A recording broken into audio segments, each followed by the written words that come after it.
नमस्कार दोस्तों, स्वागत है आपका आर के क्लासेस में। दोस्तों, आज की क्लास में हम लोग मॉडर्न इंडिया के बारे में पढ़ेंगे और ये हम लोग एकदम स्टार्टिंग से स्टार्ट कर रहे हैं। इसके साथ ही जो है इसे पूरा विस्तार से पढ़ेंगे और ये जो प्रोसेस स्टार्ट हम लोग कर रहे हैं, ये मॉडर्न इंडिया, इसके बाद हम लोग ज्योग्राफी को, फिर पॉलिटी को, साइंस एंड टेक सभी को विस्तार से पढ़ेंगे और इतना डिटेल में पढ़ लेंगे कि आपको किसी भी चीज़ को रटना नहीं पड़ेगा। ज़रूरत है तो बस उसको समय समय पर रिवीजन की। पूरा यूट्यूब पे आप खोज लें, आपको इतना डिटेल में कहीं पे भी नहीं मिलेगा। तो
तो हम लोग चूँकि मॉडर्न पढ़ रहे हैं तो सिर्फ इसका एक डेमो ले लें।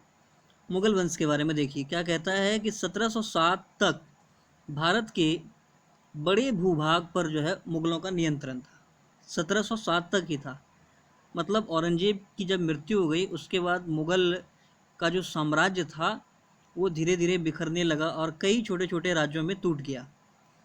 कहता है लेकिन 18वीं सदी के मध्य तक दिल्ली के आसपास ही मुगलों की सत्ता जो है ये सिमट करके रह गई। इसके साथ ही भारत में छोटे छोटे राज्यों का जो है ये उदय हुआ है। ठीक है। और 1707 औरंगजेब की मृत्यु के बाद कई सारे राज्य जो हैं ये बने। अब देखिए, जैसे यहाँ पर हम लोगों ने ऊपर में बात किया, जैसे बंगाल में नवाबों का शासन स्टार्ट हो गया, अवध में नवाब, रोहिलखंड फर्रुखाबाद में अफ़गानों का शासन स्थापित हो गया, राजस्थान में राजपूत शासक हुए, जाटों की राज्य स्थापना हुई, सिंध पंजाब में रंजीत सिंह, गुजरात महाराष्ट्र एमपी में मराठों का नियंत्रण स्थापित हुआ। अब देखिए, मुगलों के बाद अगर बात की जाए तो जो सबसे शक्तिशाली हुए ये मराठी हुए। ठीक है। हैदराबाद में देखिए निज़ाम का शासन हो गया, कर्नाटक में नवाब, केरल मैसूर अली में हैदर अली एवं टीपू सुल्तान। तो बेसिक फैक्ट यही है कि 1707 तक जो है भारत के एक बड़े भूभाग पर जो है मुगलों का नियंत्रण था और मुगल कहीं ना कहीं केंद्रीय शक्ति के रूप में जो कार्यरत थी।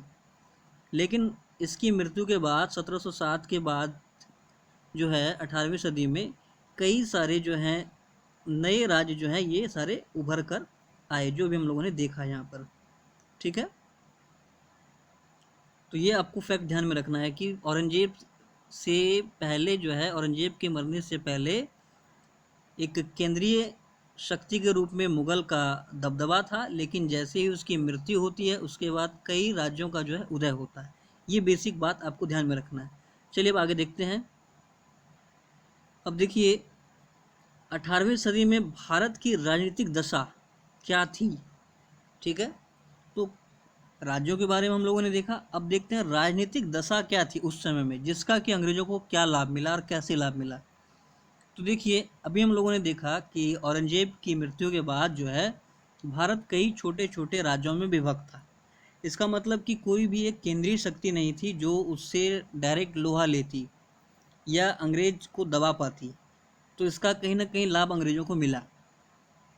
इसके अलावा अगर बात किया जाए तो मराठा जो है सर्वाधिक शक्तिशाली थे और जिसका सभी प्रमुख शक्तियों के साथ संघर्ष होता था। ठीक है, मराठा तो सबसे शक्तिशाली थे मुगल के बाद, लेकिन इसका खुद संघर्ष जो है, जो और भी स्टेब्लिश राज्य थे, स्टेट थे, प्रांत थे, उनसे होते रहता था और इसका भी लाभ कहीं ना कहीं अंग्रेजों को मिला।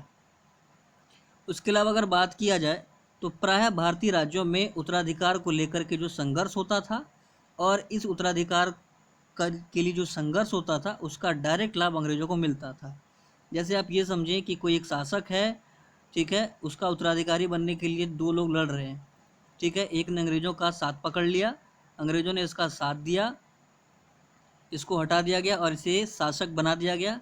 अब इसकी शासक बनने में जो मदद की उसके एवज में इसे या तो संपत्ति मिलेगी या मुफ्त व्यापार का।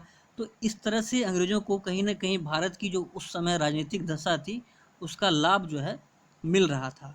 अब देखते हैं अगला पॉइंट क्या है। पड़ोसी राज्यों में साम्राज्य विस्तार को लेकर के प्रतिस्पर्धा थी। ठीक है, बात की जाए तो सैनिक पिछड़ापन, उनमें अनुशासन एवं ट्रेनिंग का अभाव था। जो सैनिक थे वो जिस तरह से शुरू से चलते आ रहे थे उसी प्रकार से थे और कहीं ना कहीं अगर सेना ही लचर पचर हो और तो ये प्रतिद्वंदी को कहीं ना कहीं पूरी तरीके से लाभ पहुंचाएगा, जो कि अंग्रेज़ों को लाभ मिला भी। अगर बात की जाए राष्ट्रीय चेतना का अभाव था।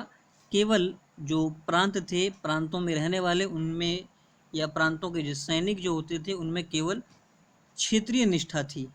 ठीक है, और राष्ट्रीय चेतना का अभाव था, इसी वजह से इसका लाभ अंग्रेजों को मिला।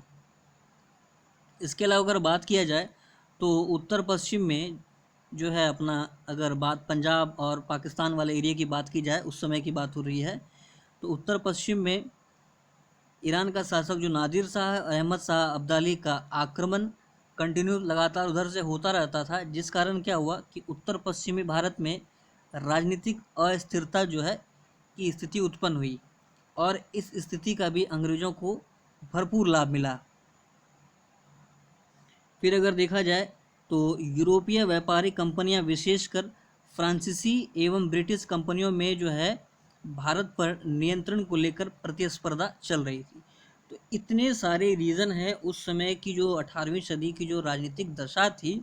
अभी हम लोगों ने देखा कि सेना जो है पुराने तरीके से चल रही थी, तो किसी भी शासक के पास जो ऐसी सेना नहीं थी जो उस समय अंग्रेज़ों से लोहा ले सके, तो उसका भी उसे लाभ मिला।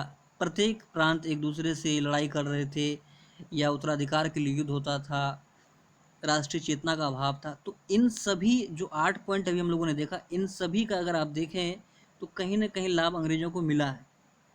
ठीक है, तो 2 टॉपिक हम लोगों ने देखा। अब हम लोग देखेंगे ब्रिटिश का विस्तार। ब्रिटिश के विस्तार के बारे में बात की जाए तो सबसे पहले हम लोग पढ़ेंगे कर्नाटक युद्ध के बारे में जानेंगे। देखिए कर्नाटक युद्ध में कुल 3 युद्ध हुआ है। पहला देखते हैं प्रथम कर्नाटक युद्ध। ये देखिए 1746 से 48 के बीच हुआ है, इसे आप ध्यान रखें, पीटी फैक्ट बन सकता है। अगर इसमें बात की जाए तो ये जो युद्ध है कर्नाटक युद्ध, अंग्रेज और फ्रांसीसियों के बीच हुआ है। इसका कारण देखिए क्या है। कारण है अंग्रेज एवं फ्रांसीसियों की महत्वाकांक्षा। अपने आप को श्रेष्ठ स्थिति में लाने के लिए दोनों के बीच संघर्ष हुआ इसके अलावा अगर बात किया जाए तो ऑस्ट्रिया में उत्तराधिकार का युद्ध भी एक जो है प्रथम कर्नाटक युद्ध का कारण था। ठीक है, युद्ध का कारण आपने देखा। परिणाम देख की बात की जाए तो 1748 में एक्सला सापेल की संधि के द्वारा यह युद्ध समाप्त हुआ और युद्ध जो है अनिर्णायक रहा। हालांकि जो पहला कर्नाटक युद्ध था उसमें जो है फ्रांसीसियों की स्थिति थोड़ी मजबूत हुई। ठीक है, तो इसमें दो तीन बातें आपको ध्यान में रखना कि पहला कर्नाटक युद्ध 1746 से 48 के बीच हुआ। किसके किसके बीच हुआ? तो अंग्रेज एवं फ्रांसीसियों के बीच। ठीक है, और ये किस संधि से समाप्त हुआ? तो एक्सला सापेल। और इस युद्ध में कहीं ना कहीं फ्रांसीसियों की स्थिति मजबूत हुई।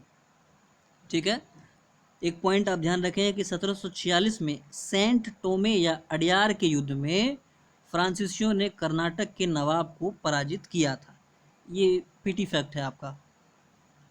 पहला कर्नाटक युद्ध के बारे में हम लोगों ने क्या देखा कि ये युद्ध 46 से 48 में हुआ, अंग्रेज एवं फ्रांसीसियों के बीच हुआ। ठीक है, एक्सला सापेल की संधि द्वारा समाप्त हुआ। युद्ध तो अनिर्णायक रहा लेकिन फ्रांसीसियों की स्थिति मजबूत हुई। अगर बात की जाए दूसरे कर्नाटक युद्ध के बारे में तो देखिए इसका कारण हर दोनों जो है अपने आप को श्रेष्ठ करने के लिए दोनों की जो है अंग्रेज एवं फ्रांसीसियों की महत्वाकांक्षा, ये आप सब में डालिए, हर युद्ध में ये महत्वाकांक्षा रहेगा ही रहेगा रीज़न। इसके अलावा इसमें एक और कारण था कि हैदराबाद और कर्नाटक में उत्तराधिकार का युद्ध स्टार्ट हो गया। ठीक है,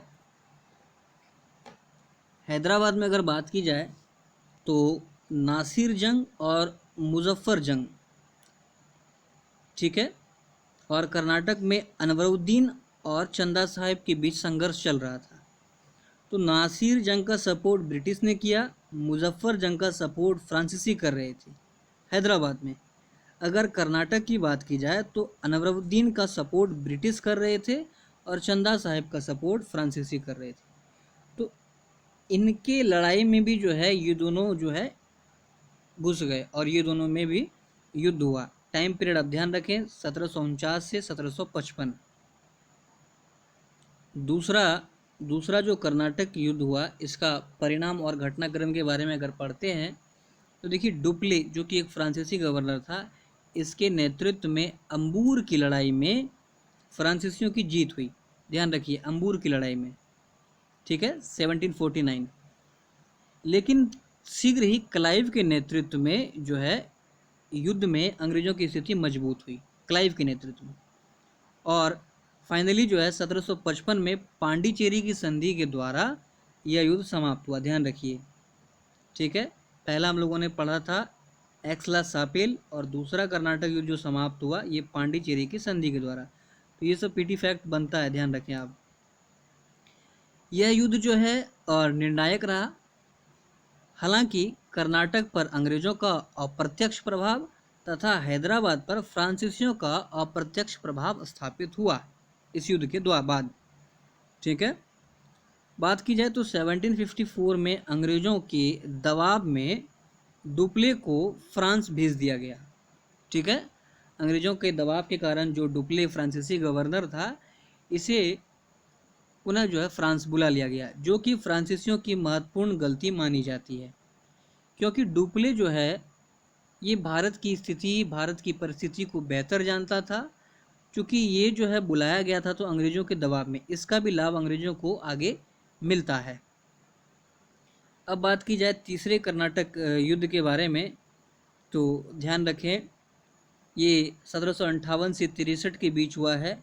कारण आप वही लगा लें, अंग्रेज एवं फ्रांसीसियों की महत्वाकांक्षा। इसके बाद ब्रिटेन एवं फ्रांस के बीच सप्तवर्षीय युद्ध। ठीक है, पहला में था ऑस्ट्रिया में उत्तराधिकार का युद्ध। ये अंग्रेज एवं फ्रांसीसियों की महत्वाकांक्षा तीनों युद्ध में लगेगा। ठीक है, पहला में था ऑस्ट्रिया में उत्तराधिकार, दूसरा हम लोगों ने देखा कर्नाटक और हैदराबाद में ये दोनों आपस में लड़े, तीसरा है सप्तवर्षीय युद्ध भी एक रीज़न था।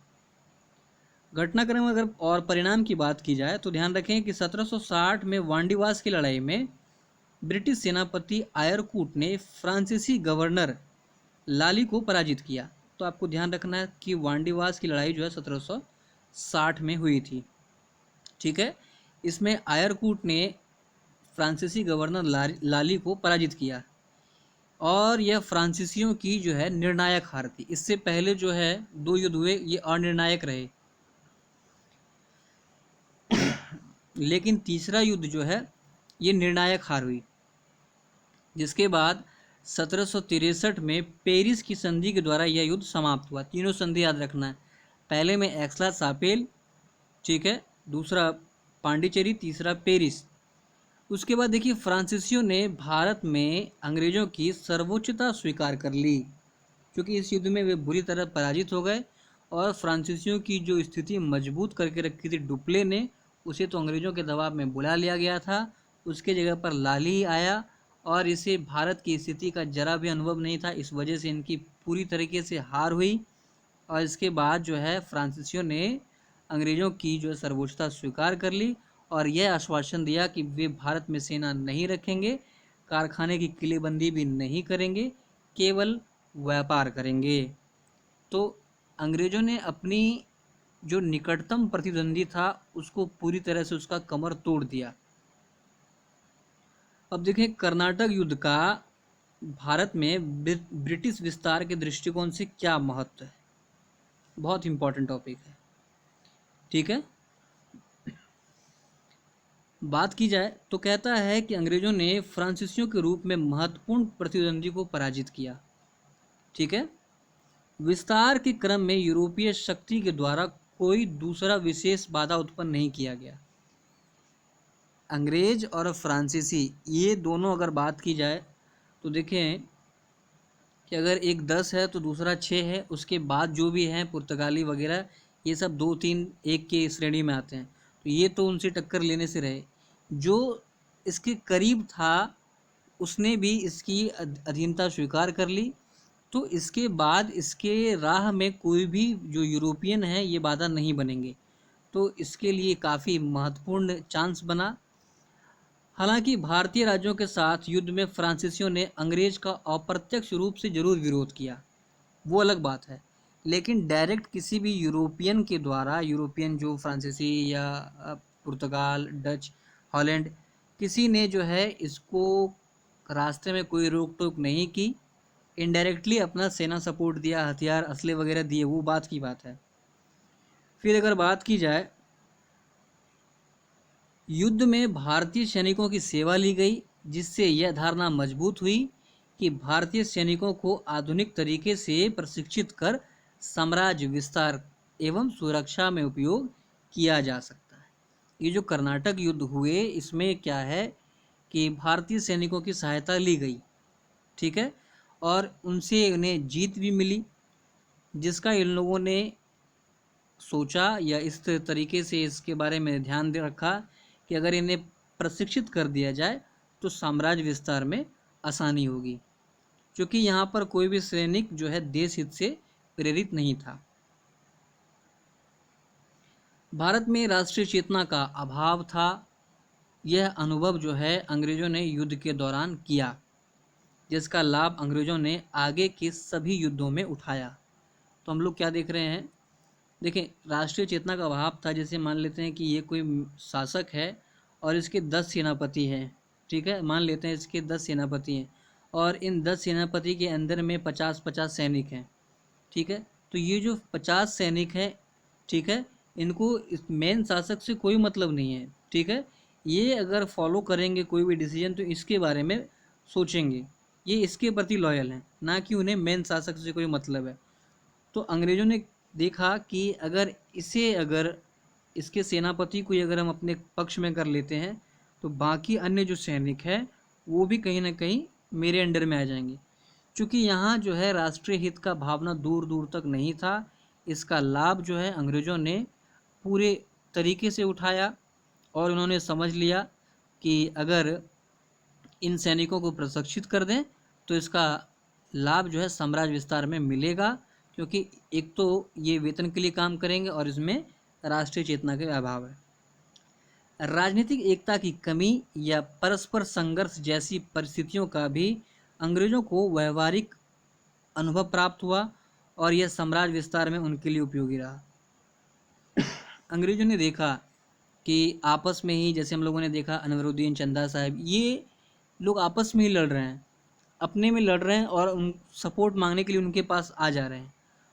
ठीक है, तो ये क्या मैसेज देता है? ये मैसेज इन सभी चीज़ से उन लोगों ने इस युद्ध से सीखा कि अगर इनमें जो है, इनमें आपसी जो है प्रेम या सद्भाव या राजनीतिक समझ की कमी है, इसका फ़ायदा जो है आसानी से उठाया जा सकता है साम्राज्य विस्तार के लिए। तो दोस्तों, कर्नाटक युद्ध में से अंग्रेज़ों को कई सारे अनुभव मिले।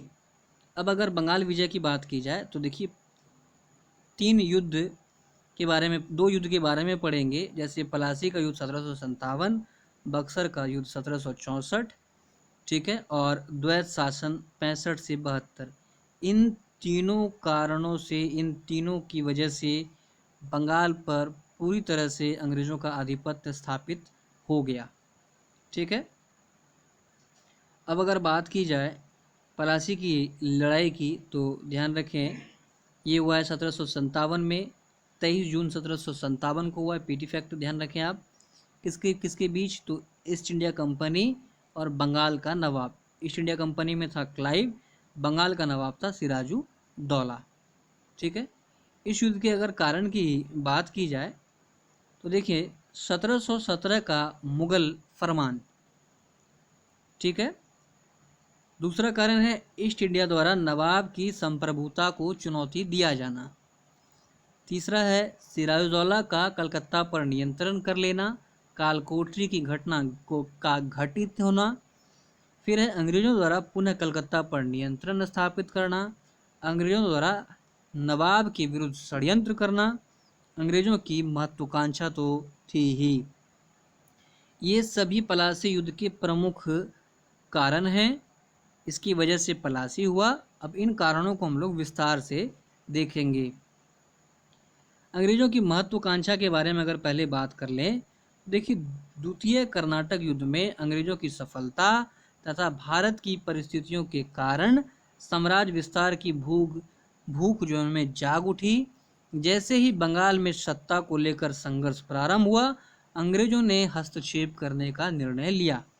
चूँकि पहला कर्नाटक युद्ध, दूसरा कर्नाटक युद्ध, तीसरा कर्नाटक युद्ध, वैसे तो ये लड़ा गया अंग्रेज एवं फ्रांसीसियों के बीच में, लेकिन इसी युद्ध के दौरान अंग्रेजों को यह पूरी तरह से अनुभव प्राप्त हो गया कि भारत की जो वर्तमान जो है दशा है, राजनीतिक हो या क्षेत्रीय हो, किस प्रकार से कमज़ोर है। इसका लाभ आसानी से उठा करके साम्राज्य विस्तार किया जा सकता है। कारणों में हम लोगों ने देखा था 1717 का मुगल फरमान या मुगल आदेश। तो देखिए, मुगल शासक फर्रुखशियर ने, ध्यान रखें किसने? फर्रुखशियर ने 3000 रुपये वार्षिक किराए पर अंग्रेजों को कलकत्ता में मुफ्त व्यापार करने की अनुमति दी थी। ये आपका पीटी में कई बार पूछा जा चुका है, वन लाइनर एग्जाम में। ठीक है, जिसका दुरुपयोग कंपनी के व्यापारी निजी व्यापार हेतु करते थे।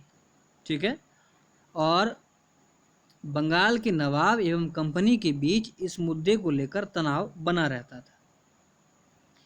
चूँकि मुगल शासक ने जो है अंग्रेज़ों को फरमान दिया था कि आप कलकत्ता में मुफ्त व्यापार कर सकते हैं, और इस फरमान का दुरुपयोग जो है व्यापारी निजी व्यापार के लिए करते थे, बल्कि कुछ पैसे लेकर अन्य व्यापारियों को भी वो पास दे दिया करते थे। तो जो दूसरे व्यापारी होते थे उन्हें भी जो है टैक्स नहीं देना पड़ता था। इससे कहीं ना कहीं जो है नवाब को क्षति होती थी राजस्व में। तो और इसके बाद जो है नवाब और अंग्रेज़ों के बीच ये मुद्दा जो है गर्म हो गया। पलासी युद्ध का अगला जो कारण है ये है नवाब की संप्रभुता को चुनौती देना। देखिए इसमें क्या रीज़न था कि 1756 में सिराजुद्दौला जब नवाब बना तो ये सत्ता में जैसे ही आया, सत्ता को लेकर के संघर्ष स्टार्ट हो गया। किसके किसके बीच? तो ध्यान रखें, शौकतगंज और सिराजुद्दौला के बीच। इसकी मौसी भी एक थी, घसीटी बेगम थी। ठीक है, इन लोगों ने सिराज को जो है सत्ता के लिए चुनौती दी। जिसके बाद क्या हुआ, और जब इन्होंने सत्ता के लिए विरोध किया तो फिर अंग्रेज़ों ने जो है सिराजदौला के विद्रोहियों को संरक्षण दिया, जिस कारण क्या हुआ, नवाब और अंग्रेज़ों में तनाव बढ़ गया। ठीक है। इतना ही नहीं, अंग्रेज़ों ने कलकत्ता में भारतीय वस्तु पर कर लगा दिया। जो वो व्यापार करते थे उस पर एक तो उन्हें जो है फ्री ट्रेड का मिला था, अनुमति फ़र्रुखसियर ने दिया था। उसके बाद उन लोगों ने क्या किया कि भारतीय वस्तु पर टैक्स लगा दिया। और जब नवाब के मना करने के बाद भी उन लोगों ने क्या की, तो कलकत्ता की किलेबंदी स्टार्ट कर दी। तो पूरी तरह से अगर आप नवाब के विरुद्ध कार्य कर रहे हैं तो कहीं ना कहीं नवाब की संप्रभुता को ये चुनौती है। और देखिए, जो हम लोगों ने पीछे पढ़ा कि पहले ही शौकतगंज घसीटी बेगम जो है नवाब के विरोधी बन चुके हैं। ठीक है, इसी का लाभ जो है अंग्रेज़ों को मिलेगा। तो अंग्रेज़ों ने जब कलकत्ता की किलेबंदी की, वस्तुओं पर टैक्स लगाया, तो सिराजदौला काफ़ी नाराज़ हुआ, जिसके बाद सिराजदौला ने 1756 में कलकत्ता पर आक्रमण करके नियंत्रण स्थापित कर लिया। ठीक है, और कलकत्ता की जो जिम्मेवारी है ये दे दी मानिकचंद को। ठीक है, मानिकचंद व्यक्ति, सरदार समझें आप, एक व्यक्ति को कलकत्ता की जिम्मेवारी दे दी। जब इसने आक्रमण किया था तो अंग्रेज अधिकारी जो है वहाँ से भागे और फुल्टा नामक द्वीप में कुछ अंग्रेज़ों ने शरण ली थी। नवाब ने जब आक्रमण करके अधिकार कर लिया तो कलकत्ता का नाम जो है अलीनगर रखा था। ध्यान रखें, इंपॉर्टेंट पीटी फैक्ट बन सकता है आपसे। ठीक है, इसके बाद देखिए कालकोठरी की घटना भी घटी। कलकत्ता पर नियंत्रण होने के बाद कालकोठरी की घटना को लेकर जो है, कालकोठरी की घटना जो है ये काफ़ी चर्चित रहा। हॉलवेल नामक ब्रिटिश अधिकारी ने इस घटना हेतु नवाब को जिम्मेदार ठहराया। कालकोठरी के बारे में कहा जाता है कि एक छोटे से कमरे में कई सारे अंग्रेज़ों को बंद कर दिया गया था। ये इसी घटना को कहा जाता है कालकोठरी। और हॉलवेल इसने जो है इस घटना के लिए नवाब को जिम्मेदार ठहराया। आधुनिक शोधों में कालकोठरी की घटना की पुष्टि नहीं हुई है। ठीक है, लेकिन तात्कालिक तौर पर इस घटना ने अंग्रेज़ों को एकजुट करके प्रतिशोध की भावना से प्रेरित कर दिया। जब कालकोठरी की घटना घटी, अंग्रेज जो हैं ये एकत्रित हुए और इन्होंने फिर से जो है कलकत्ता पर चढ़ाई की और कलकत्ता पर पुनः नियंत्रण स्थापित किया। देखें, कालकोठरी की घटना के बाद मद्रास से क्लाइव एवं वाटसन के नेतृत्व में सेना बंगाल भेजी गई। ठीक है, अब देखिए, जब क्लाइव और वाटसन ये बंगाल आते हैं तो ये क्या करते हैं कि मानिकचंद को पैसा देकर फिर से कलकत्ता पर पुनः अंग्रेज़ों ने कब्जा कर लिया। अब कलकत्ता की जिम्मेवारी दी गई थी मानिकचंद को, लेकिन अंग्रेज़ों ने इसे पैसा दे दिया और काफ़ी आसानी से बिना विरोध के जो है कलकत्ता पर कब्जा कर लिया। जिसके बाद जो है नवाब के पास भी मौका नहीं था कि वो इनकी सेनाओं का मुकाबला कर सके, जिसके पश्चात नवाब ने अलीनगर की संधि की। अंग्रेज़ों एवं सिराजदौला के बीच जो है अलीनगर की संधि हुई और इस संधि के द्वारा जो है ये स्वीकार किया गया कि अंग्रेज के नियंत्रण में जो है कलकत्ता पर अंग्रेज़ों के नियंत्रण होंगे। इसे नवाब ने मान लिया और इसके अलावा किलेबंदी के अधिकारों को भी मान्यता नवाब के द्वारा दी गई। हालांकि अभी भी यह निर्णय नहीं हो पाया कि बंगाल में सर्वश्रेष्ठ शक्ति कौन है, नवाब या अंग्रेज। अब देखिए, जब अलीनगर की संधि हो गई, नवाब ने उनकी शर्त को मान लिया, फिर भी अंग्रेज यहाँ पर रुके नहीं। इन्होंने क्या करा कि नवाब के विरुद्ध जो है षड्यंत्र स्टार्ट कर दिया। ठीक है, क्लाइव के द्वारा नवाब को हटाने की योजना बनाई गई। इस षड्यंत्र में मीर जाफर, खादिम खान, राय दुर्लभ जैसे अधिकारी तथा जगत सेठ, अमीर चंद जैसे बैंकर लोग शामिल हुए। ध्यान रखें, मीर जाफर को खुद ये सेनापति था, इसे खुद नवाब बनने की लालसा थी। तो अंग्रेज ने पहले नवाब के विरुद्ध कौन कौन है उन्हें अपने पास कर लिया।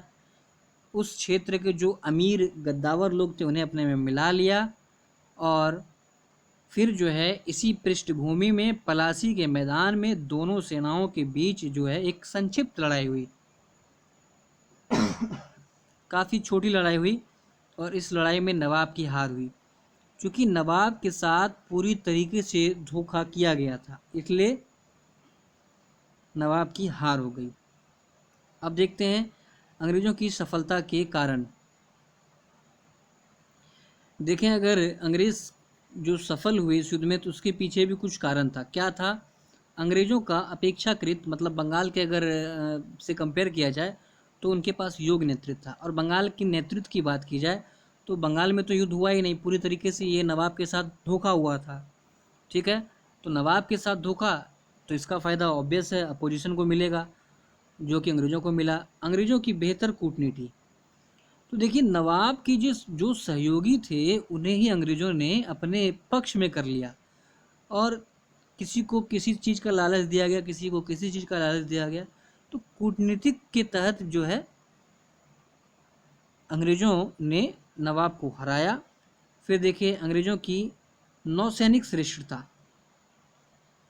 ठीक है, नवाब की अदूरदर्शिता, ठीक है, नवाब जो है नवाब समझ नहीं पाया कि अंग्रेज़ों की मंशा, एक्चुअल मंशा क्या है।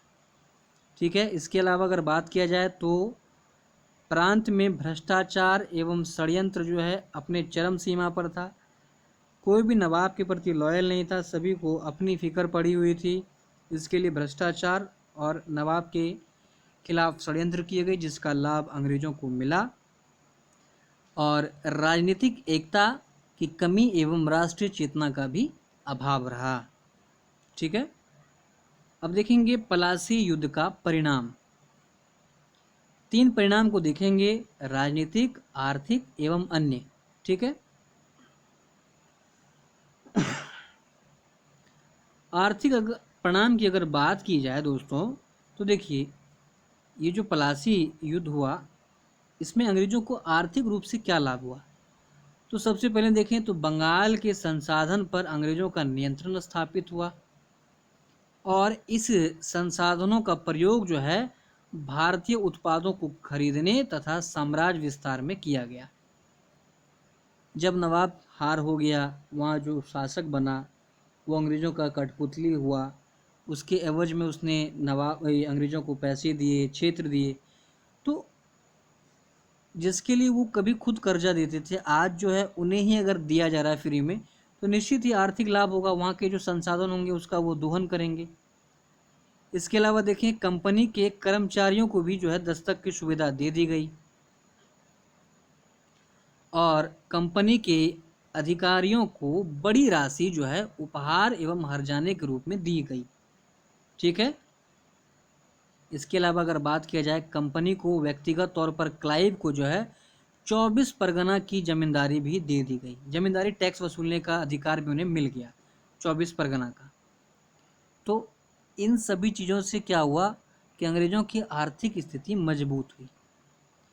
बात अगर राजनीतिक परिणाम की जाए तो ध्यान रखें, राजनीतिक परिणाम के अंतर्गत अगर देखा जाए तो देखिए पूर्वी भारत में कंपनी की पहचान जो है राजनीतिक शक्ति के रूप में स्थापित हो गई।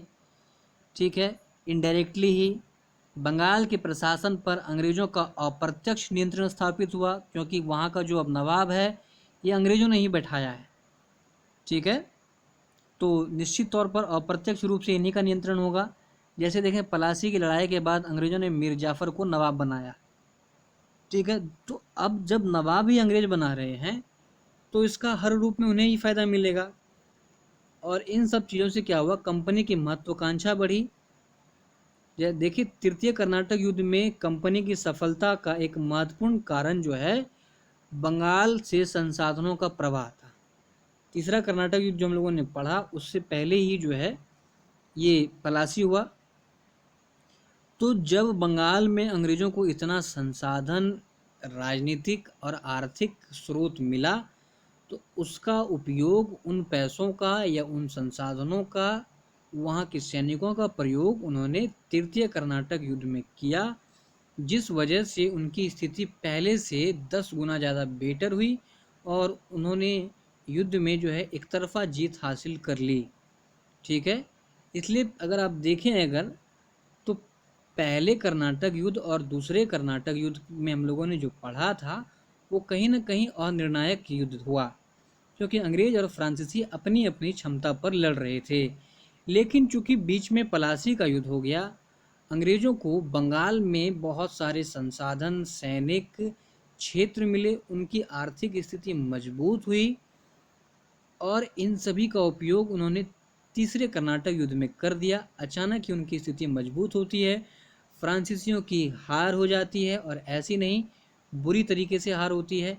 तो कहीं ना कहीं आप देख रहे हैं कि किस प्रकार से अंग्रेज़ों ने एक जगह, एक क्षेत्र को पहले कब्जे में करके दूसरे क्षेत्र पर कैसे यहाँ के संसाधनों का प्रयोग कर इस जगह को भी कब्जे में कर लिया। अन्य अगर की बात की जाए परिणाम की, तो 1757 से 60 तक मीर जाफ़र जो है ये नवाब के पद पर रहा 3 साल। 1760 में मीर जाफ़र को हटा करके मीर कासिम को नवाब बना दिया गया।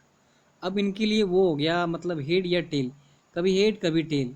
ठीक है, अब इसके बनाने से क्या होता है कि जो नवाब बनना चाहता है उन्हें कहीं न हर जाने के रूप में, या आप समझें खुशी से, आप उन्हें पैसा दीजिए, उन्हें क्षेत्र दीजिए, उन्हें कुछ ऐसे अधिकार दीजिए, ठीक है, तो आपको नवाब बनाया जाएगा। चूँकि बंगाल में कहीं न कहीं उन्होंने, अगर बात की जाए तो सिराजदौला को हराया था, मेन शासक को हराया, उसके बाद जैसे मीर जाफ़र, मीर कासिम, ये तो पुछल्ले शासक थे, तो इनकी हिम्मत कहाँ पड़ती। ठीक है, अब देखिए जैसे ही मीर कासिम को नवाब बनाया गया, मीर कासिम ने अंग्रेज़ों को वर्धमान, मिदनापुर, चटगांव की जमींदारी दे दी। इससे पहले जब मीर जाफ़र बना था तो उसने 24 परगना की दे दी थी जिम्मेदारी। जब मीर कासिम को बनाया गया तो इसने 3 और जगह की दे दी। ठीक है, इसके अलावा उपहार एवं आर्थिक सुविधाएं भी नवाब को दी गई। तो पलासी युद्ध के बारे में हम लोगों ने क्या देखा, उसका रीज़न देखा। ठीक है, रीजन को विस्तार से देखा, उसके कारणों को विस्तार से देखा, उसके परिणाम को देखा, कर्नाटक युद्ध को देखा, और भारत की जो 18वीं सदी की जो वर्तमान दशा थी, इससे अंग्रेज़ों को राज विस्तार में किस प्रकार सहायता मिलती है उसे भी देखा।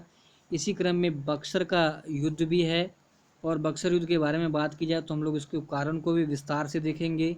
ठीक है,